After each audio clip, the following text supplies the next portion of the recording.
Okay. Okay, next Dr. Noh. Okay, sebelum kita pergi lebih lanjut, kita kena tahu dulu kan, selalu kita dengar apa dia, orang kata TVET, TVET, TVET kan. Jadi TVET ni ada 4 patah perkataan yang kita tengok itu, T, V, E dan T. Okay, apa dia sebenarnya? Kalau yang pertama TVET ialah technical, V vocational, E education dan juga T training. Jadi yang ni yang Saya macam ada dengar sound lain ni. pada hebat dalam pengajaran kita. Macam baru-baru ni saya observe Sesi mana pula tu? Itulah. observe sekadar Kamu. sebelum Tak mute ya? Tak mute? Okay, kalau okay. kita tengok pada pengedaran Cikgu Hafizah. Okay, kalau kita lihat Siap ya, saya ni Puan Rania. Dan I mutekan dulu dia orang tu dan seterusnya you boleh unmute yourself again. Okay, unmute balik. Okay. Okay, alright. okay, Teruskan. kita lihat kepada T dan V ataupun technical dan vocational tu ialah sebenarnya kalau kita lihat dia berkait dengan kerja. T and V yang pertama, technical dan vocational. Manakala E dengan T adalah lebih kepada training, bagaimana kita nak bagi pendidikan dan training atau pelatihan kepada sama ada pensyarah, pelajar dan sebagainya. Jadi itu yang dikatakan sebagai TVET. Ada dia merangkumi pendidikan rendah. Dr. Noh? Okay, kalau kita lihat kepada laluan ni, kalau dia pendidikan rendah iaitu bermula daripada sekolah, kalau kita lihat ini adalah sistem laluan TVET di Malaysia lah, kalau kita tengok daripada sekolah rendah, sekolah menengah kemudian ada atas SPM yang kita lihat kepada SMT dan SMW itu adalah teknik dan vocational di sekolah, dan juga kita ada selepas SPM iaitu politeknik, kita ada college community, kita ada LKA dan swasta tu lah. Kita ada juga college vocational di mana yang ini semua adalah peneraju kepada TVET di Malaysia orang kata. Semua sekali. Dulu kita mengaku, masing-masing mengaku, Poli mengaku dia adalah peneraju TVET, college community, university, ILKA dan sebagainya. Tapi sekarang bila kita berada di dalam satu orang kata laluan yang sama, orang kata moto, visi, misi kita adalah sama, jadi kita semua adalah peneraju TVET dengan lain-lain kaedah. Contohnya kalau macam politeknik dia more kepada akademik, tapi kalau college community dia more kepada teknikal dan vocational lah. Itulah seterusnya. Okay, next. Okey, kita pergi kepada politeknik dan college community. Kami pun sama juga, politeknik dan college community ni pernah berpisah, pernah bercantum dan sekarang alhamdulillah kami bercantum kembali lah. Kita kata itulah kita punya sistem pendidikan di Malaysia. Jadi kalau kita lihat ada 36 politeknik seluruh Malaysia yang saya panggil kat sini sebenarnya itu PM, iaitu penyelahatan TVET yang terbesar menyumbang keperluan melebihi 60% daripada tenaga kerja dalam bidang TVET di Malaysia. Kalau kita lihat usaha melestarikan Politeknik Malaysia ni dilakukan secara proaktif melalui penerapan hijau dalam kurikulum hijau. Ini akan dapat menjadi asas pendidikan secara menyeluruh ke arah pelaksanaan nama hijau. Manakala 104 politeknik, 104 college community Malaysia merupakan festival penyedia latihan yang melebihi juga 60% tapi dia lebih kepada orang kata vocational dan praktikal. Jadi kat sini kita sama juga kita adakan kurikulum hijau dan sebagainya. Jadi 36 politeknik dan 104 politeknik kalau kita lihat graduan dia lebih kurang dalam 700,000 over seluruh Malaysia. Kalau orang kata kalau kita kali batu lah kat Malaysia ni semua penduduk ada yang mesti mengena sama ada itu pelajar politeknik ataupun pelajar kolej. Jadi kita bayangkan seramai 700 lebih ribu ni kita dah terapkan dia nanti kemudian dengan amalan dan juga kurikulum hijau. Jadi harap dia keluar, dia jadi graduan yang memang graduan mampan lah, yang orang kata yang boleh membantu Malaysia, membantu negara ke arah bagaimana untuk memastikan negara kita mampan. Okay, next. Ini lebih kurang kepada yang ini yang tadilah kepada pasaran kalau kita lihat. Jadi kalau misalnya kat sini ada adik juga, ada guru cikgu-cikgu juga, bolehlah kalau sekiranya memerlukan pelajar dia untuk menyambung yang orang kata kalau yang cemerlang, yang memang krimi-krimi dia akan pergi ke universiti, tapi kalau yang orang kata yang pertengahan ni ataupun yang kurang sedikit, jadi kita bagi laluan alternatif kepada dia sebab kadang-kadang orang kata pelajar-pelajar kita ni late boomer. Tapi bila dia dapat, once dia dapat dia yang akan lebih orang kata nanti di luar sana dia akan lebih orang kata competent. Jadi kalau ada kat sini guru-guru ataupun pelajar-pelajar minat bolehlah hubungi kami untuk sekiranya berminat. Sebab kalau kita lihat kat sini pelajar politeknik dan college community kat sini lebih kurang 87 over peboleh pasaran memang bekerja. sama ada dalam bidang memang ataupun bidang yang CP dan sebagainya, tapi memang bekerja lah kalau kita lihat kepada graduan TVET ni. Okay, next. Okey, jadi kalau kita lihat kat sini, apa yang kami dah buat untuk menjadikan Politeknik dan Kolej Ekonomi Mampan ni, sebenarnya kita menyokong hasrat kerajaan supaya TVET ni menjadi mampan melalui, kalau lihat tadi, blueprint yang seperti mana Dr. Noor ceritakan juga, dan juga kita juga memerlukan sedikit orang kata inisiatif untuk menyahut komitmen negara ni melalui polisi hijau kebangsaan dan juga matlamat bangunan mampan. Blueprint yang pertama kita menyahut polisi hijau kebangsaan. Kalau kita lihat sebelah tu, dia ni lebih kepada KK, dia kata teknologi hijau. Mana kita lebih kepada elemen-elemen teknologi, lebih kepada alat, ruang dan sebagainya.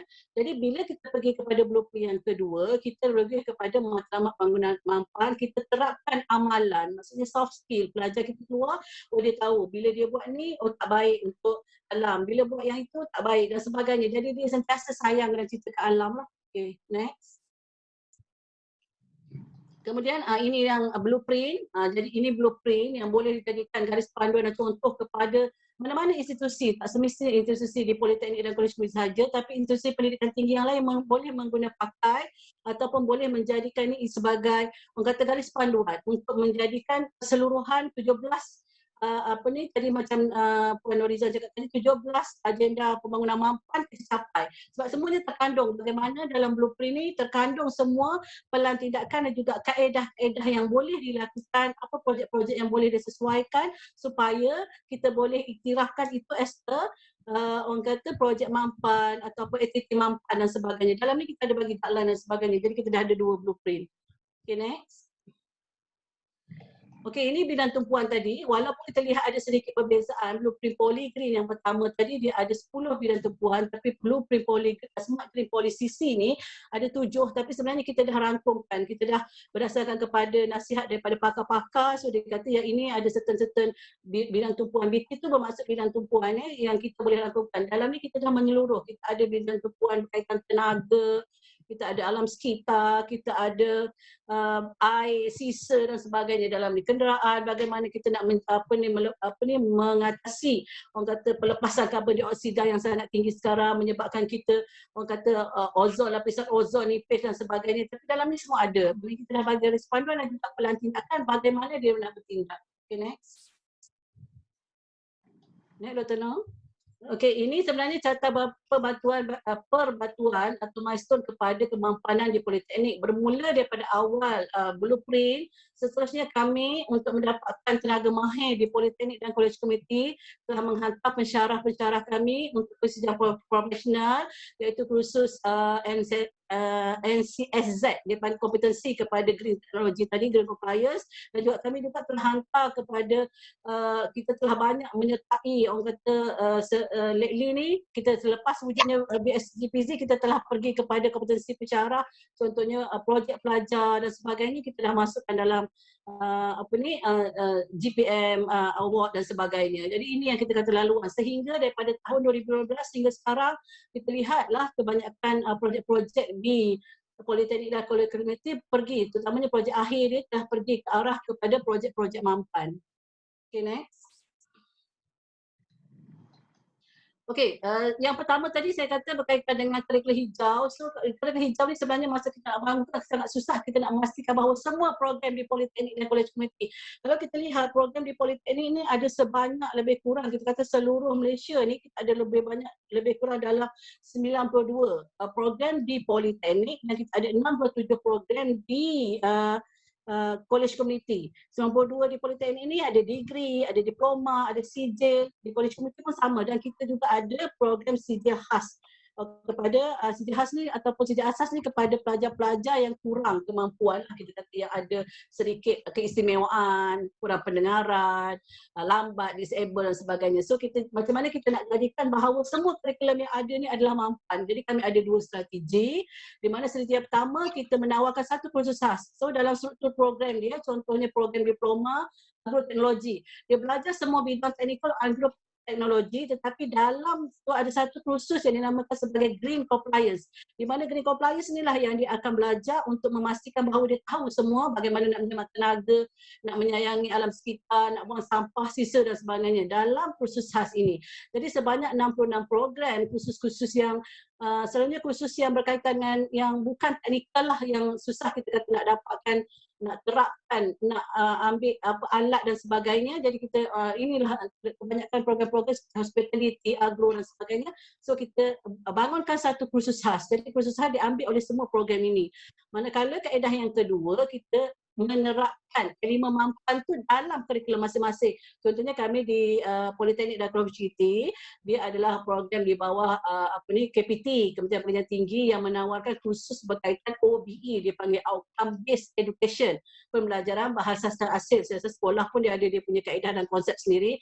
Jadi di sini bila kita ada hasil, so kita terapkan apa sepatutnya hasil dari setiap kursus bagi program-program yang ada ni. Contohnya kat sini yang kebanyakan yang ambil yang boleh terapkan ni adalah program-program berkaitan engineering dan teknologi.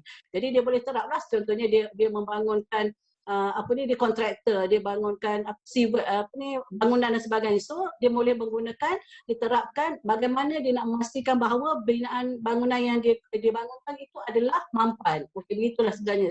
Okey, itu kaedah yang kami lakukanlah di Politeknik dan Kolej Komuniti. Okay, next.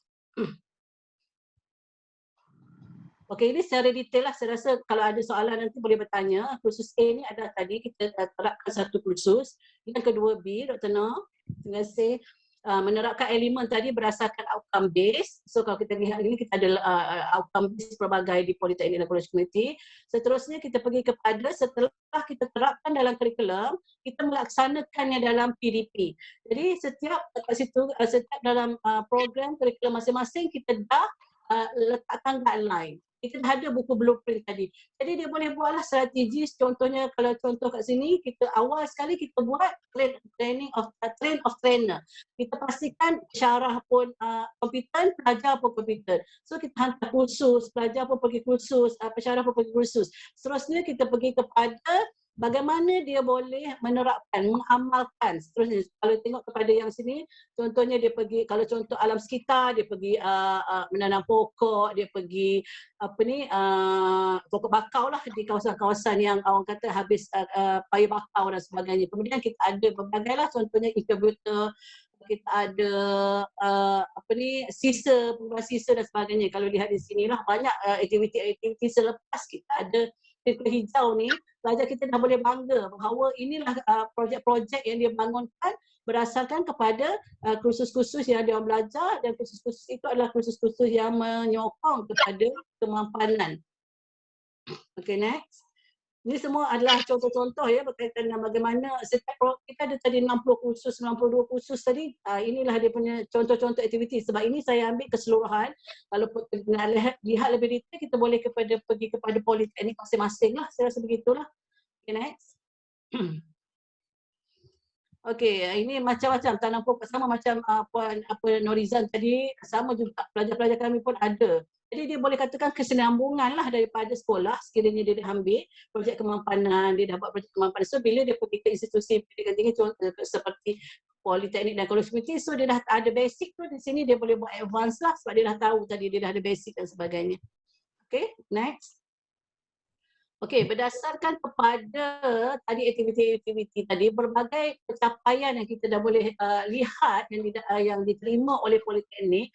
Contohnya kita ada certification 1 star from EMAS ini oleh Politeknik Merlimau. Dia telah mendapat anugerah daripada EMAS ni, dan juga KETA Industry Award. Seterusnya Melaka Great Award, Green Campus, ini kebanyakannya politeknik yang memang amalkan. Jadi dia dapatlah Ascent Energy Award. So Politeknik Merlimau dia banyaklah, kalau kita lihat dia memang dah ke depan lah, jauh ke depan. So Jabatan Pendidikan Politeknik juga telah masuk dalam ni. First kali kita masuk ranking world, masa tu kebetulan kita dah masuk, kita dapat ranking green. Kita kalau lihat kat sini, UI Green Metric World University Ranking, kita dapat tempat 335 World Most Sustainable University daripada 900 universiti seluruh dunia.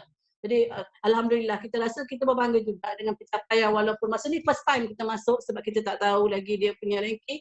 Dan setiap tahun kita boleh perbaharui lah ranking. Okay, next.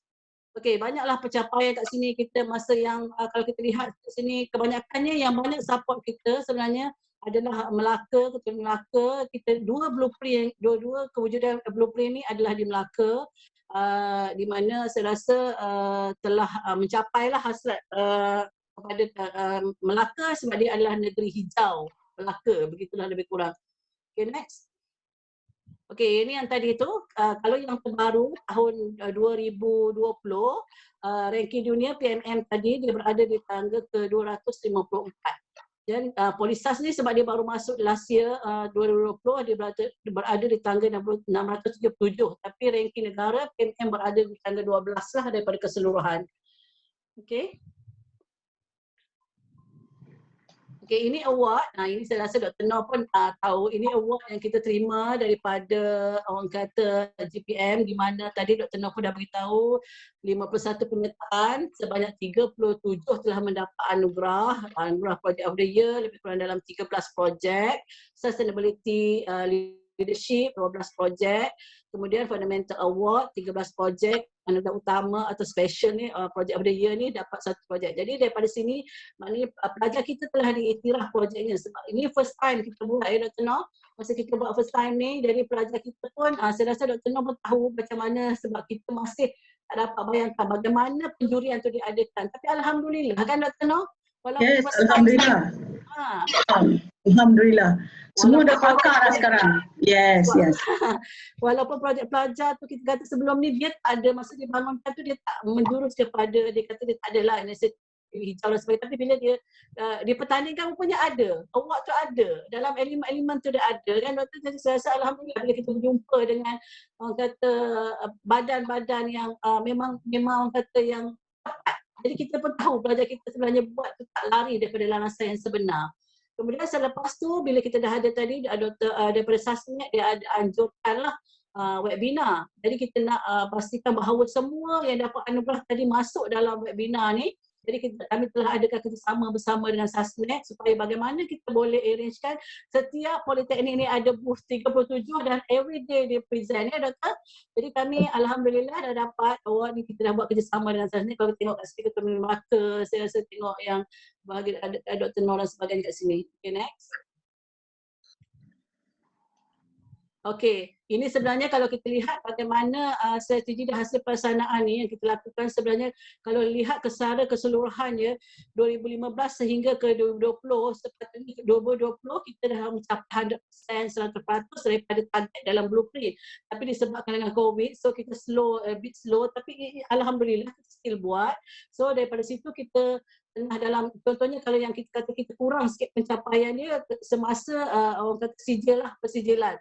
Selalunya persijil kemahiran ni dia perlukan face to face, bersemuka, tapi kita tak boleh go. So kita nak bermula tahun 2021 ni kita dah start lah banyak sijil-sijil ataupun orang kata kursus-kursus yang more to face to online dan sebagainya. Alhamdulillah, jadi kita bagi pelajar kita peluang juga tahun ni, insya-Allah kita ada support juga. So insya-Allah kita akan buat dan seterusnya kita harap segalanya dipermudahkan lah. Jadi yang ini sebenarnya kalau ikut isu dan kekangan yang kita hadapi semasa kita bangunkan mampan ni, sebenarnya kalau kita lihat kesediaan pasaran, dia masih skeptikal dan kurang keyakinan terhadap kuliah hijau. Dia kata mana ada poli, kenapa poli yang buat, bukan universiti. Macam tu dia masih orang kata skeptikal lah, boleh terima atau tidak. Tapi kita cuba sedaya upaya, insya-Allah pelajar kita ni yang graduate dalam 2 tahun lagi dia akan bergraduan lah, yang first batch yang ambil. Masa tu kita akan buat kajian sama ada orang kata tepat atau tidaklah dia punya skeptikal daripada industri ni. Kemudian yang paling sangat susah saya rasa komitmen daripada pihak pengurusan tertinggi juga sangat kita nak dapatkan awalan daripada orang kata nak minta komitmen daripada pengurusan tertinggi memang sangat sukar. Tapi bila kita buat juga teruskan dan alhamdulillah sekarang komitmen pihak pengurusan tertinggi orang kata dah okey, dah selut dan sebagainya. Sekarang minta okey boleh bagi laporan kejayaan dan sebagainya. Jadi alhamdulillah dia menyokong jugalah. Seterusnya kalau kita kata kurang kesedaran kepada orang kata TVET. Sebenarnya kebanyakan kita kat luar sana, saya rasa ramailah komuniti yang mengatakan bahawa gerakan TVET ni kurang lah kan sebenarnya. Mak ayah kalau boleh nak masuk universiti dulu, bukan nak masuk dekat kolej, politeknik dan sebagainya. Sebab nampak dia punya orang kata kurang daripada segi kurang keyakinan lah terhadap gerakan TVET. So saya rasa sampai di sini dulu. InsyaAllah kita akan berjumpa lagi untuk soalan-soalan. Terima kasih banyak. Terima kasih Puan Rohaniah. Saya tahu Puan Rohaniah telah banyak kiranya dia tak gentar. Dulu dia takut nak present sebab dia kata curriculum hijau ni benda yang baru, tapi saya rasa curriculum hijau ni merupakan teraju kepada semua curriculum yang ada sebab dia meliputi semua bahagian semua bahagian dalam curriculum kita ni memang perlu ada that sustainability impact, dipanggil impak yang baik untuk dikenal pasti sebagai tujuan dan objektif kita menjalankan sesuatu projek. Saya banyak soalan ni untuk Puan Rohaniah ni, tapi saya simpan sebab saya tahu ramai lagi yang ingin nak bertanya dengan Puan Rohaniah kerana dia adalah seorang yang sudah pakar lagi di peringkat politeknik ni. Kalau orang nak refer tentang green curriculum ni, kena pergi kepada Puan Rohaniah sebab dia dah tahu in and out of that sustainability and the P5 framework yang kita mention siang tadi ya. Okey. Saya tahu sekarang ni saya nak pergi kepada Jabatan Pendidikan Negeri Perak ni yang juga merupakan satu keterampilan yang begitu baik kerana dia dah bawa lebih kurang 25 sekolah-sekolah daripada Perak yang mengambil bahagian dalam penjurian tahun lepas, yang saya rasa itu satu cabaran kepada sekolah, bukan setakat kepada guru besar tapi juga kepada anak murid yang datang bersekolah tersebut kerana mereka perlu mendapat pengiktirafan. Kami punya awards ni bukanlah satu competition, dia merupakan satu pengenalan kepada ilmu yang perlu diterapkan dalam core curriculum. So Tuan Aznan dah bersedia ke? Sedia. Alhamdulillah. Syukur Alhamdulillah. So saya tak mau melengahkan masa sebab masa sesi jawab ni sedang ditunggu-tunggu oleh orang ramai. So saya bagi laluan kepada Tuan Aznan dulu untuk memberi persembahan tentang sesi ini. Silakan. Bismillahirrahmanirrahim. Assalamualaikum warahmatullahi wabarakatuh dan salam sejahtera. Terima kasih kepada yang berusaha, Dr. Nur Saidatul, Akmal Mazlan, Sederhana Hormat Sustainable Business Network Association Malaysia atau kita kenali sebagai SASNET, selaku pengemudi bicara webinar kelestarian kita pada hari ini. Tak lupa juga kepada ahli panel yang saya hormati, yang berusaha Puan Norizan binti Muhammad, Puan Rohaniah binti Muhammad Dor, seterusnya Hakim Ismailiyah binti Ahmad, Esko Komiti SASNET dan Koordinator Program Webinar Kelestarian Kebangsaan 2021. Dan tidak lupa juga kepada semua pelayar aplikasi Zoom pada hari. Terima kasih atas penglibatan semua. Alhamdulillah, lafaz agung tunggal, saya zahirkan tingkah kesyukuran seorang hamba atas segala nikmat yang dianugerahkan azhar wajah. Telah dikurniakan insan-insan yang sentiasa menyokong kelestarian alam sebagai rencah dalam merencanakan kemenjadian murid di negeri Perak. Terima kasih kepada Sustainable Business Network Association of Malaysia atas jemputan untuk Jabatan Pendidikan Negeri Perak turut bersama menyertai webinar kelestarian kebangsaan pada hari ini. Ini merupakan satu pengiktirafan kepada kami warga pendidikan di negeri Perak yang telah memulakan tempoh strategi kelestarian bermula Mac tahun 2020 lagi. SASNET kan organisasi yang melebarkan ruang dan peluang kepada JPN Perak dalam usaha memartabatkan kelestarian dalam kalangan murid dan warga pendidik negeri Perak. Terima kasih saya ucapkan sekali lagi kepada SASNET. Tuan-tuan dan puan-puan, sebagai pendidik, amanah untuk mendidik itu memang menjadi tanggungjawab kita dan seharusnya kita tengoklah apa Kementerian Pendidikan Malaysia mengatakan tentang alam sekitar. Menurut KPM tahun 1998, matlamat utama pendidikan alam sekitar ialah untuk membentuk masyarakat yang prihatin terhadap isu alam sekitar serta memperolehi pengetahuan, kemahiran, nilai dan komitmen untuk bertindak secara individu dan bersama ke arah penyelesaian isu alam sekitar.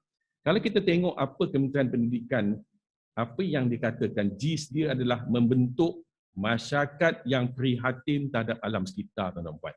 Yang ini amat penting, tuan-tuan dan puan. Masyarakat ni wujud, tapi yang penting tuan-tuan dan puan, generasi muda itu yang satu hari nanti akan jadi a part of the masyarakat, tuan-tuan dan puan. Kemudian tuan-tuan dan puan, di sinilah pentaksiran bilik darjah pendidikan alam sekitar boleh dinilai secara terus tanpa disedari oleh murid dan berbeza dengan aktiviti yang berorientasikan peperiksaan. Tingkah mengekalkan kelestarian alam amat berkait rapat dengan pendidikan alam sekitar. Apa yang kita lakukan di Jabatan Pendidikan Negeri Perak, tuan-tuan dan puan, ianya adalah selari dengan apa yang kita telah rancang dalam perancangan strategik Jabatan Pendidikan Perak bagi tahun 20 dan 2024. Sektor pembangunan murid yang memberi fokus kepada kluster 2, iaitu kualiti bakat dan kemenjadian murid. Sehubungan dengan itu, tuan-tuan dan puan, usaha kreatif telah dikonsepkan sejajar dengan tuntutan semasa. Kalau kita tengok, bagi menzahirkan titah Duli Yang Maha Mulia Sultan Perak, inisiatif meningkatkan penanaman tumbuhan dijadikan asas utama. Selaku peneraju di sektor pembangunan murid, Jabatan Pendidikan Negeri Perak, titah baginda yang dizahirkan dalam sambutan Hari Landscape Negara Peringkat Negeri Perak pada 3 Mac tahun 2020, kami warga pendidikan Negeri Perak sambut dengan rentetan idea-idea baru. Gagasan Perak Bumi Lestari turut diadaptasi dalam skala yang bersesuaian dengan kohort umur murid. Maka kami menggebeling 2 objektif ini dengan merealisasikan My Healthy Garden. My Healthy Garden merupakan sebuah kawasan kondusif dan strategik dalam persekitaran sekolah yang ditanam tumbuhan bersesuaian dan dipenuhi dengan informasi 3K, tuan-tuan dan puan, iaitu kebersihan, kesihatan dan keselamatan. Program ini, tuan-tuan dan puan, menyokong kewujudan iklim serta identiti sekolah sebagai institusi yang bersih, indah dan ceria. Melalui program ini, kita telah mencapai konsep My Healthy Garden yang meliputi pertama, tuan-tuan dan puan, aspek 3K, kebersihan, kesihatan dan keselamatan. Begitu juga aspek STEM, Science, Teknologi, Engineering and Mathematics, sejajar dengan era revolusi Industri 4.0 dan ekonomi digital. Begitu juga aspek 3R, iaitu reduce, reuse dan recycle, juga turut menjadi tunjang dalam kelestarian alam dan promosi program minda sihat di mana aktiviti penanaman tumbuhan turut meliputi unsur terapi. Hadirin pelayar aplikasi Zoom yang saya hormati sekalian. Kita bersyukur di Negeri Perak kerana semasa pembentangan Belanjawan Negeri Perak pada tahun 2021 di persidangan Dewan Undangan Negeri DUN ke-14 pada 16 Disember 2020 oleh Yang Amat Berhormat Menteri Besar Perak, My Healthy Garden telah diiktiraf sebagai alternatif oleh Jabatan Pendidikan Perak dalam usaha menggalakkan penanaman tumbuhan di negeri Perak. Alhamdulillah, JPN Perak mendapat sinergi daripada sahabat-sahabat yang sangat komited dalam usaha kelestarian alam sekitar. Kita mendapat komited ataupun kerjasama yang tidak berbelah bagi daripada pengurusi Jawatankuasa Pendidikan, Pendidikan Tinggi dan Sumber Manusia Negeri Perak. Begitu juga daripada Perbadanan Menteri Besar Negeri Perak atau kita kenali sebagai MBIN, Jabatan Pertanian Negeri Perak, Jabatan Perhutanan Negeri Perak, Bahagian Kerajaan Tempatan Negeri Perak, Majlis Bandaraya Ipoh, tidak lupa SASNET dan Green Growth Asia Foundation. Apabila kita nak melaksanakan program ini, tuan-tuan, semua rakan-rakan sinergi ini kita kaitkan dan kita libatkan bersama, tuan-tuan. Kolaborasi ini telah meletakkan My Healthy Garden pada kedudukan yang stabil, yang walaupun rencam aspek penglibatannya, namun dapat diadun dengan kombinasi silang fungsi yang berstruktur Terima kasih saya ucapkan dalam platform ini kepada semua sahabat Sinergi. Tingkah kita perlu berfokus. Menebarkan saja program ini kepada 1,102 buah sekolah tanpa perhatian dan bimbingan bukanlah tingkah yang bijak bagi memenuhi impak yang perlu kita capai. Maka dengan itu, kami memulakan langkah pada tahun 2020 dengan memberi fokus kepada 25 buah sekolah yang melibatkan 2,500 orang murid, semua daerah dalam negeri Perak. Alhamdulillah, insan-insan terpilih telah menampilkan komitmen cemerlang dan berjaya meraih anugerah-anugerah daripada aktiviti-aktiviti yang mereka laksanakan. Kita lihat, kita dapati bahawa melalui program ini, award yang kita dapat adalah Malaysian Sustainability Award pada 31 Oktober 2020.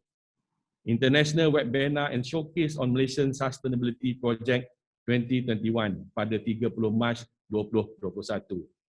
Dan kejayaan berganda, julung-julung kali kita capai dalam The Malaysian Book of Record 2021, di mana melalui program ini kita telah berjaya memecah atau membuat rekod most number of children's pop art in a green campaign, most number of aquaponic pots made of recycled material. Saya mengambil kesempatan ini untuk mengucapkan syabas dan tahniah kepada semua pegawai sektor pembangunan murid, Jabatan Pendidikan di Perak, khususnya kepada sub-unit kesihatan, pegawai-pegawai pejabat pendidikan daerah, pengetua, guru besar yang hadir, saya percaya ada dalam webinar ini, murid-murid dan pihak luar yang menggemeling jerih untuk sampai ke tahap ini. Hadirin player aplikasi Zoom yang diraikan sekalian.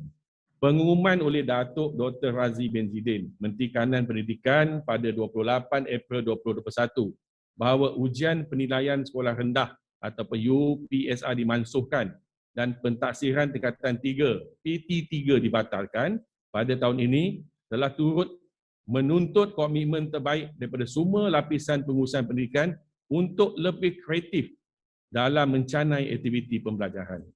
Isu mengimbangi kepentingan PDPR dan meningkatkan kemenjadian murid merupakan cabaran untuk meneruskan program dalam tempoh pentah kawalan pergerakan ini.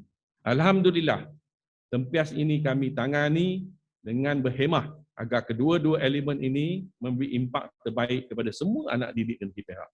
Sebagai menongkah tindakan proaktif, usaha ini harus seimbang. Mengambil kira percaturan sedemikian, kami di Jabatan Pendidikan Perak telah mengolah semua elemen program kelestarian alam. Menjadikan kemanisan kejayaan tahun 2020 sebagai inspirasi, kami terus merencam strategi 2021 versi PKP. Sebagai tingkah melebarkan sayap My Healthy Garden, kami memperkasakan Junior Health Ambassador of Perak, JEP. Seramai 61 orang JEP kini sedang kita latih secara atas talian tanpa menjejaskan PDPR mereka. Siapakah JEP ini, tuan-tuan dan puan? JEP merupakan pemimpin murid sekolah rendah dan menengah yang boleh menyampaikan informasi-informasi 3K, iaitu kebersihan, kesihatan dan keselamatan. Mereka juga kreatif menghasilkan inovasi dengan melibatkan ciri-ciri STEM, Sains, Teknologi, Engineering and Mathematics, dan menjadi duta kepada kelestarian alam sekitar. Untuk makluman tuan-tuan dan puan, mereka kini dalam proses latihan bagi melayakkan diuji dalam Malaysian Sustainability Award 2021 yang akan diadakan pada Oktober ini. Sama-sama kita doakan agar anak-anak didik kita ini dimudahkan segala urusan mereka bagi melayakkan diri mereka mencapai International Award pada Mac 2022. Hadirin yang dihormati sekalian, kemampuan JPN dalam kelestarian alam terus diiktiraf oleh pelbagai agensi. JPN Perak telah dilamar oleh Perbadanan Menteri Besar Negeri Perak MB Incorporation dan Green Growth Asia Foundation untuk menyertai Eco School 2021-2023. Berdasarkan 7 langkah yang digariskan, konsep Eco School mirip My Healthy Garden. Sekali lagi, kita turut melatih Junior Health Ambassador of Perak, Eco School bagi memeriahkan lagi kemenjadian murid di negeri Perak. Doakan agar segala usaha melestarikan alam ini mencapai impak yang dicita-citakan. Saya tahu tuan-tuan puan dah dengar literature yang panjang, oleh itu sebagai sedikit perkongsian, marilah kita sama-sama saksikan sedikit montaj yang disediakan, montaj kelestarian alam sekitar bagi negeri Perak. Dengan izin saya pamerkan montaj ini.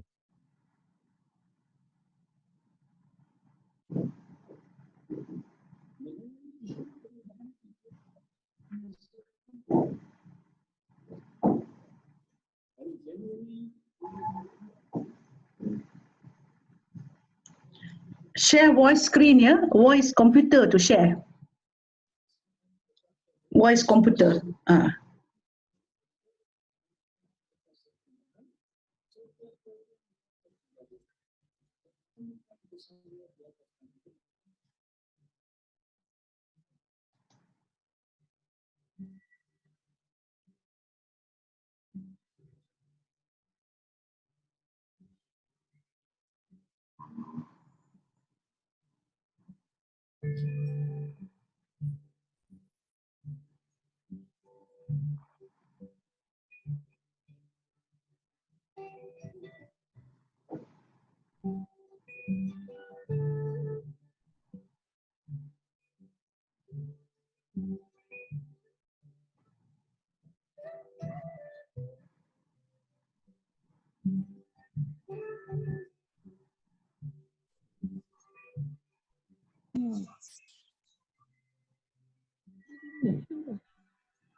Tuan Aznan, suara Tuan Aznan, volume.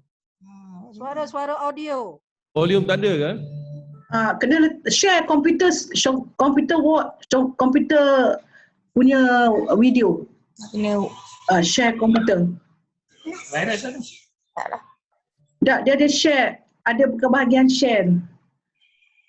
Computer sound, share computer sound. Mohon maaf, nanti kita usahakan. Share computer sound.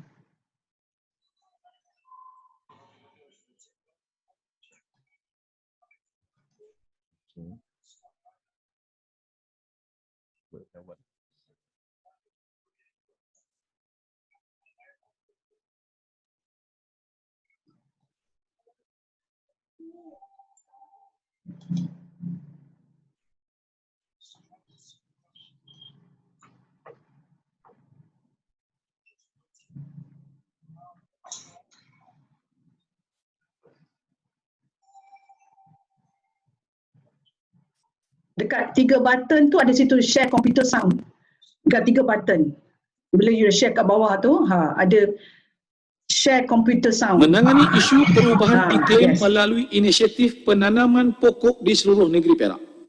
Dari Januari hingga November 2020, lebih 1.3 juta pokok telah ditanam di seluruh negeri melalui pelaksanaan beberapa program, antaranya inisiatif penanaman pokok oleh pihak berkuasa tempatan serta program My Healthy Garden yang dilaksanakan bersama Jabatan Pendidikan Negeri.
Tuan-tuan dan puan, kita tidak mewarisi alam ini. Sebaliknya, kita meminjamnya daripada generasi yang akan datang. Telah jelas hadis Rasulullah SAW yang bermaksud, jika terjadi hari kiamat sementara di tangan salah seorang daripada kamu, ada sebiji benih tanaman, maka jika dia mampu sebelum hari kiamat untuk menanamkannya, maka tanamlah. Hubungan itu, tuan-tuan dan puan, dengan penuh rasa kesyukuran, saya merakamkan sekali lagi ucapan setinggi-tinggi penghargaan kepada semua pihak yang terlibat dalam usaha kelestarian alam. Terima kasih dan syabas. Alam milik kita. Kita bertanggungjawab terhadap alam kita. Sekian, wabillahi taufiq. Assalamualaikum dan terima kasih. Terima kasih Tuan Aznan. Syukur, Alhamdulillah. Begitu pantas sekali ya. Tuan Aznan telah berjaya membawa satu arus yang tinggi dalam masa setahun ni. Saya nampak perubahan yang begitu ketara. So leadership yang Tuan Aznan bawa ni memang boleh dicontohi di peringkat global lah. Sebab Malaysia ni dah menjadi salah satu daripada negara yang maju dalam sustainability dan kemapanan.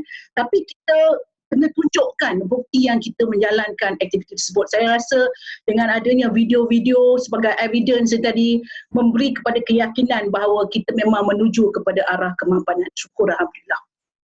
So seterusnya saya rasa inilah masa yang ditunggu-tunggu ya.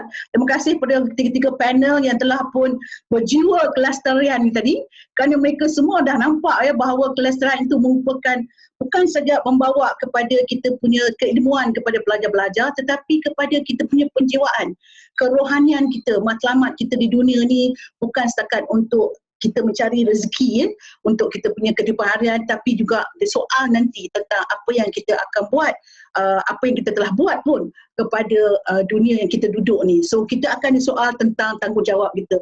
Itu yang kita takut bahawa mungkin kita terlupa tentang peranan kita ya. So soalan saya ada 2-3 soalan yang saya terima ni, tapi saya ingin pergi pada soalan-soalan yang mungkin mudah jugalah, saya rasa mudah untuk dijawab oleh kita punya ahli panel, sebab soalan-soalan ni merupakan soalan yang agak kita panggil logik dan juga tidak menyusahkan ya.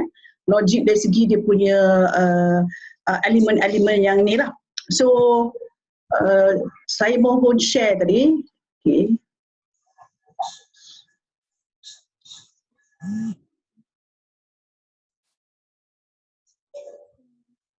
Boleh nampak ke soalan saya? Boleh nampak ke? Ya, nampak. Nampak ya? Soalan yang pertama ditujukan pada Puan Nurizan. Puan Nurizan, soalan pertama. Soalannya, warisan dan pemilihan merealisasikan aspirasi dalam memetabatkan sumber warisan negara untuk dinikmati oleh warga dunia. So, apakah peranan guru dalam mengekalkan budaya kelestarian di kalangan guru-guru dan anak murid? Soalan kiranya soalan yang bukan falsafah tapi kepada kita punya tanggungjawab lah. Silakan Puan Nurizan, soalan tersebut. Ya, sebenarnya ya guru ya memainkan peranan yang penting dalam mengekalkan budaya kelestarian ini. Dan budaya kelestarian wajar diterap ke dalam jiwa murid. Rendah lagi untuk memastikan ya alam sekitar kita terpelihara sekaligus meningkatkan kesejahteraan penduduk dan menjana ekonomi negara, dan seterusnya dapat memetabatkan sumber warisan negara. Dan sekolah yang bersih dan cantik sudah pastilah boleh menarik ya minat murid untuk datang ke sekolah, dan ini sudah pasti dapat mengatasi masalah ponting dan juga gejala sosial lain ya, seterusnya dapat menjana ekonomi negara. Ya, Dr. Noh. Ya, minta yang lain tu tolong mute-kan mic ya, supaya tidak ada gangguan dalam kita punya persembahan pada hari ini. So, Puan Nurizan teruskan. Ada lagi nak sambung? Tak, saya rasa saya dah banyak punya slide tadi, dah jelas.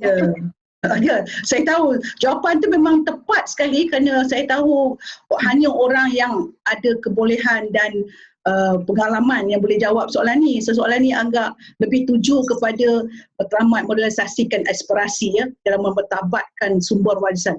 Itu tanggungjawab yang berat tu, sebab itu merupakan sumber kita punya suasana ekosistem kita. Dan sekiranya guru tidak terlibat dalam mengekalkan martabat ini, maka sudah tentu anak murid tak tahu peranan kita dalam ekosistem. Ya. Seterusnya saya pergi pada soalan yang pertama juga untuk kita punya landscape architect, certified landscape architect kita, Puan Rohania Muhammad Noor. Soalannya, blueprint Smart Green Policy adalah untuk mengalakkan budaya hijau dan melestarikan politeknik bagi melahirkan sumber untuk melahirkan pekerja pola hijau kita sehari dengan matlamat transformasi politeknik serta menjadikan Malaysia negara maju berpendapatan tinggi dan rendah karbon pada tahun 2025. Dengan adanya blueprint ini, maka graduan-graduan politeknik dan college committee akan lebih prihatin tentang masalah kelestarian dan boleh membawa perubahan kepada masalah alam sekitar yang amat ketara sekarang. Adakah ini soalan yang very relevant dengan you punya curriculum hijau tadi lah. Ya Puan Rohania. Sila beri jawapan. Yes. Okey, terima kasih Dr. Moderator. Alhamdulillah sekali lagi saya rasa soalan ni tadi saya dah jawab juga sedikit dalam presentation saya tadi.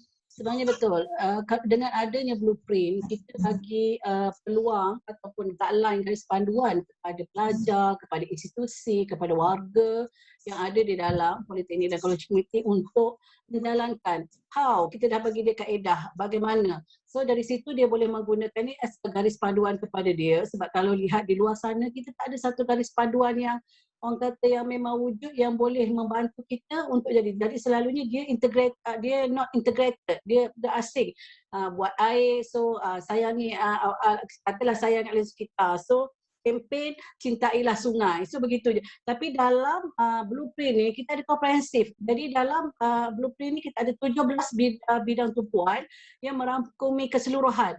Bagaimana kita kata kita nak menjimatkan elektrik, bagaimana kita untuk menangani pencemaran, bagaimana kita untuk menjimatkan air ataupun mengawal sisa-sisa buangan dan sebagainya. Jadi dia memang orang kata dia sangat komprehensif, merangkumi keseluruhan aktiviti-aktiviti yang sepatutnya kita buat, tindakan-tindakan yang kita boleh buat yang memberi peluang kepada pelajar ni orang kata mengaplikasikannya dalam pengajian masing-masing. Jadi itulah sebenarnya daripada saya lah, sebenarnya blueprint ni sangat membantu pelajar-pelajar dan juga warga untuk mencapai matlamat penggunaan mampan yang kita kata 17 SDGs tadi. Dan juga untuk mengurangkan miskin dan sebagainya, semua ada dalam tu dinyatakan. Okey, terima kasih. Ya, terima kasih landscape architect Puan Rohania. Saya rasa memang betul apa yang tepat yang dia beri jawapan tu, sebab sekarang ni bila dah ada kurikulum tu dan saya dengar tadi you punya lecturer pun dah dah menghadiri train the trainer program, secara tak langsung dia dah turun, ya, ilmu tu dah turun ke peringkat pelajar, dan pelajar sekarang perlu menghasilkan projek-projek mereka, ya. Dan secara tak langsung itu telah memberi satu kesinambungan yang baiklah antara polisi dengan kurikulum dengan tenaga pengajar dan juga pelajar. So di situ saya rasa sudah ada dia punya keselariannya. Alignment dia dah ada, ya. Saya pergi pada soalan pada Tuan Aznan. Soalan pertama Tuan Aznan. Tapi dulu saya ingin mengucapkan tahniah kepada Tuan Aznan yang merupakan penerima Malaysia Sansperti Award 2020. Saya memang kalau boleh nak shake hand dengan Tuan Aznan ni, tapi apakah daya MCO tak boleh.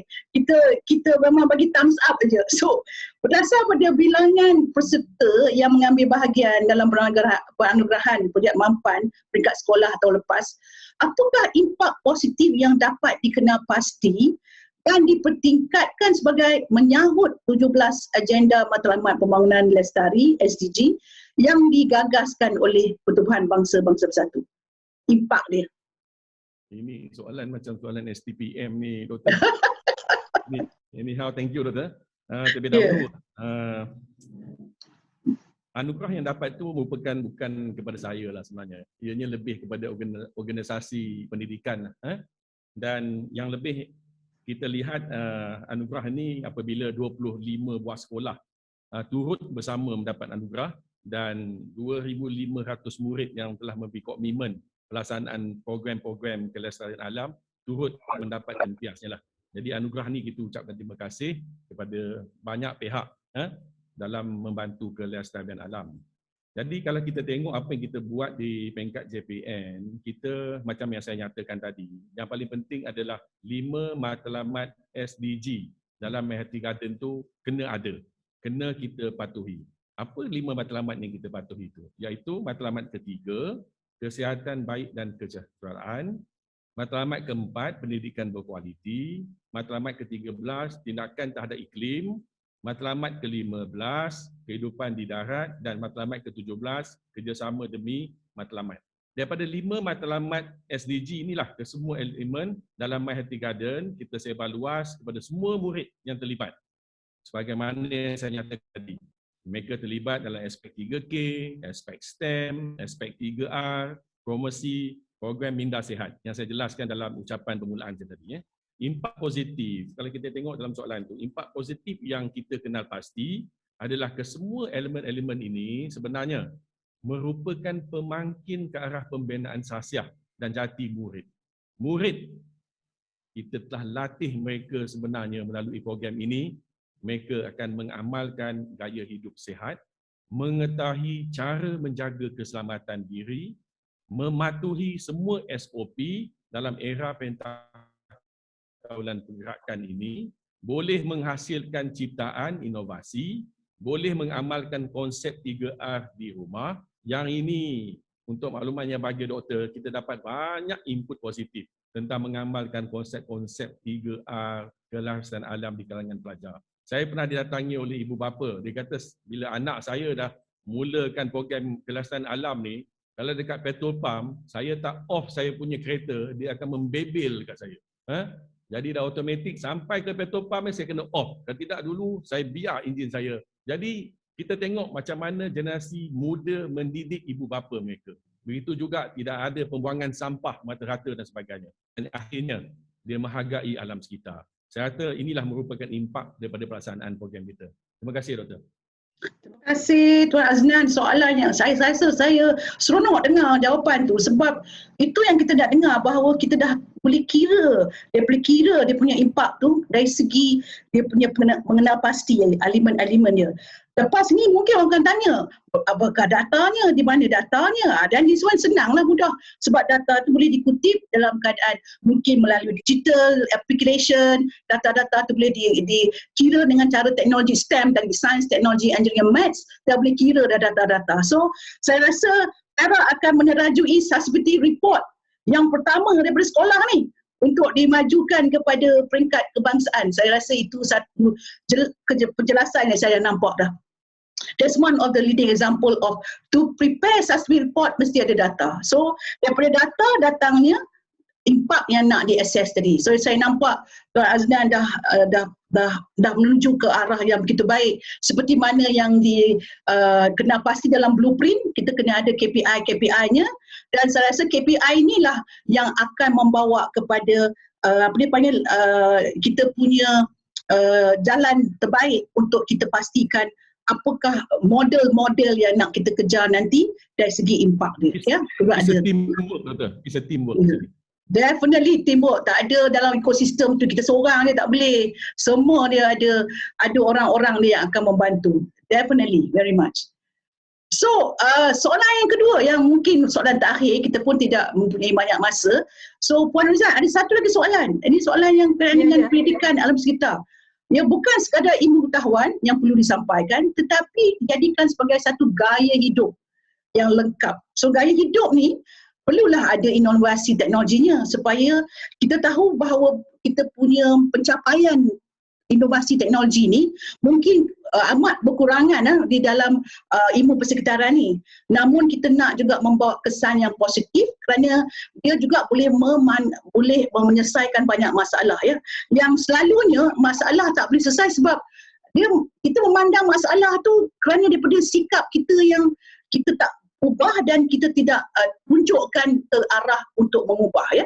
Jadi adakah kurikulum sekolah sekarang ni boleh membawa keterampilan kepada guru dan murid supaya berubah sikap untuk membantu menyelesaikan masalah, especially masalah sosial, masalah persekitaran dan ekonomi yang pada ketika ini amat tergugat. Apa pandangan Puan Nurhalizan? Ya, terima kasih ya Dr. Noh. Ya, di sekolah ya sebenarnya pelbagai program ya dijalankan untuk menyediakan keterampilan sikap ya kepada murid. Ya, contohnya ada sekolah yang menyediakan recycle bin dan melatih murid untuk mengagihkan sampah-sampah ya seperti kaca, plastik, kertas dan juga bahan-bahan organik. Dan ini dapat melatih mereka untuk menghargai persekitaran yang bersih ya, persekitaran sihat. Dan ada juga sekolah ya PIBG, dia buat program ya, satu keluarga satu pokok. Jadi anak-anak akan bawa pokok-pokok tadi yang mak ayah mereka bekalkan pergi pada sekolah dan tanam di kawasan sekolah. Dan ini secara langsung dapat menanamkan sikap sayangkan sekolah ya. Dan juga kita ada ya di sekolah program lestari ataupun program hijau sekolah ya, Green the Earth. Ya, kalau saya lama-lama dulu memang Green the Earth lah, hijaukan bumi, melatih ya murid untuk menanam pokok dan sayangkan persekitaran. Ya, okey. Sebenarnya tapi sebab tekanan masa ya, saya ada sediakan slides untuk soalan ini ya, boleh yang boleh menjawab soalan ini, tapi sebab tekanan masa nampaknya next time lah ya. Sebab saya masa jadi pengetua dulu, saya ada buat 2 projek lah di sekolah, di SMK Dusun Anding, projek Mahligai. Ya. Ke mana kita nak jadikan sekolah kita sebagai sebuah mahligai dan nampaklah impak dia tu. After a few years nampaklah kemajuan murid, result sekolah pun meningkat ya bila kita buat betul-betul projek macam ni. Dan bila saya pindah ke SMK Jalan 4, itu sekolah elit lah kan. Kita buat projek Astana. Projek Astana dan memang nampaklah murid-murid kita pergi ke peringkat antarabangsa, memang seronok ya. Dan saya rasa tahun 2014 saya bersara dengan gembira lah saya rasa sebab nampaklah impak kepada murid-murid kita ya, kelestarian itu. Jadi apa-apa pun memang bagaimana sekolah itu membuat program aktiviti untuk murid-murid supaya murid tadi dia sayangkan sekolah.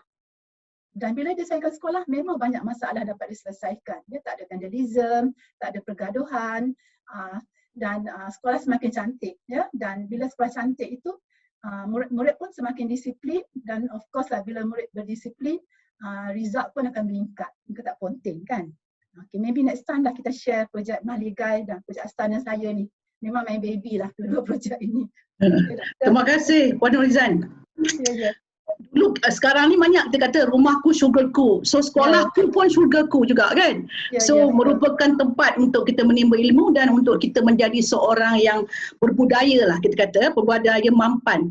So mungkin tokoh guru kebangsaan 2021 Puan Norizan ni mungkin akan menjelajah negara lain dan juga negeri-negeri di Malaysia ni untuk mengenal pastikan bahawa ilmu kemampanan ni bukanlah di peringkat tempatan saja tapi dia juga boleh bawa kepada sudut dunia yang boleh dikenal pasti sebagai leader in sustainability. InsyaAllah. Saya rasa tokoh guru kebangsaan 2021 tahun ini memang sudah pun memberi keterampilan dia dalam bidang kelestarian. Dah nampak dah ya. Sebab itulah saya rasa memang sejajar dengan penganugerahan yang beri dan juga sikap-sikap yang telah dibuat semasa jadi guru besar ni untuk mengubah langkah-langkah ke arah yang lebih baik ni telah jelas nampak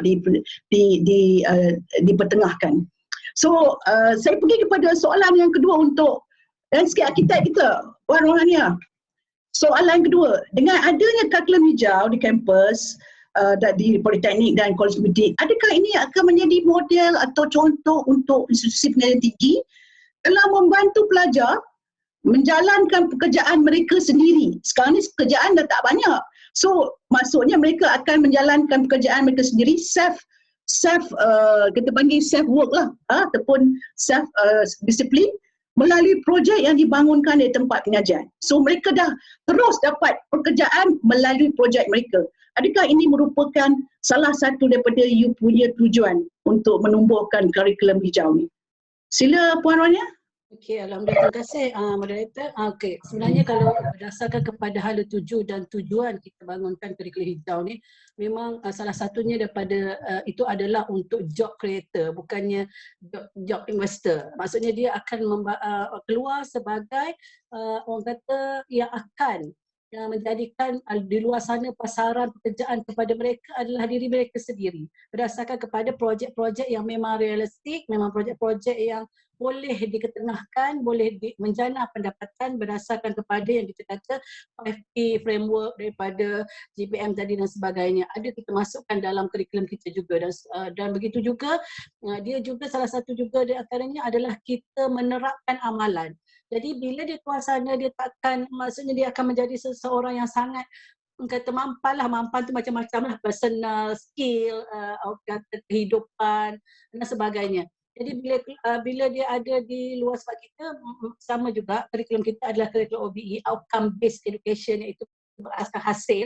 Jadi ini bertepatanlah dengan hasrat kita sebenarnya membangunkan kurikulum hijau. Bila akhir nanti projek-projek pelajar ni adalah projek-projek yang mampan dan boleh dijual lah sebenarnya. Kalau ikut boleh diguna, dia boleh mendapat pendapatan ataupun dia boleh bagi peluang kepada masyarakat-masyarakat ke sana untuk sama-sama orang kata menjana pendapatan dan juga pekerjaan bersama. Saya rasa itulah sebenarnya tujuan yang betul macam Dr. Nur cakap. Alhamdulillah kita ada menggunakan orang kata framework yang tepat, framework yang betul seperti mana yang kami dah pergi, dah berkursus, kami dah menjalani, dah bagai-bagai yang kita dah dapat. Jadi impaknya saya rasa sangat besar. Cuma sekarang kita tengah dalam proses pengumpulan untuk dapatkan macam Dr. Nur cakap tadi, data-data untuk clear impak kepada pelajar ni. InsyaAllah dalam 2 tahun lagi dia akan grad. Dia akan tamat belajar yang menjalani kurikulum hijau sepenuhnya ni. Kita akan dapatlah insyaAllah ada penambahbaikan kita buat selepas tu sekiranya perlu. Ataupun kita akan sesuatu yang kita rasa yang boleh dimasukkan, kita masukkan lagi dari dalam itulah. Jadi alhamdulillah saya berada di jabatan, jadi saya mempunyai sedikit peranan, saya boleh menggunakan orang kata peluang-peluang yang ada, saya berada di bahagian kurikulum untuk menjana kurikulum kami supaya kurikulum itu adalah kurikulum hijau. Alhamdulillah. Terima kasih Dr. Nur. Terima kasih Purwania. Saya rasa selalunya orang dia buat CV ataupun curriculum writing dia sebagai dia punya profil dia. Tapi kalau mereka dah letakkan projek profil mereka untuk mapkan dengan industri-industri yang sekarang ni sedang berkembang pesat dalam industri-industri yang maju seperti e-commerce, digital, transportation, green technology, green energy. So sekiranya mereka punya CV tu dah letakkan juga projek-projek yang boleh dikatakan mewakili mereka sebagai orang yang matang, orang yang mampan, orang yang ada ilmu.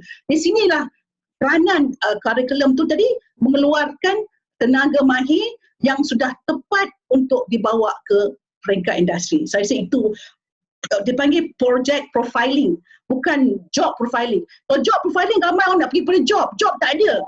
Kalau project profiling sudah ada dana, sudah ada banyak grant, sudah ada macam-macam lagi yang kerajaan bagi, subsidi seterusnya. So sebab itu saya galakkan orang keluarkan project profiling as compared to job profiling, sebab job profiling job semua dah yang mana yang job yang tengah menurun tu dia tak ada job. So kita have to go to that job yang tengah menaik, which is green, sustainability, e-commerce, digital dan seterusnya.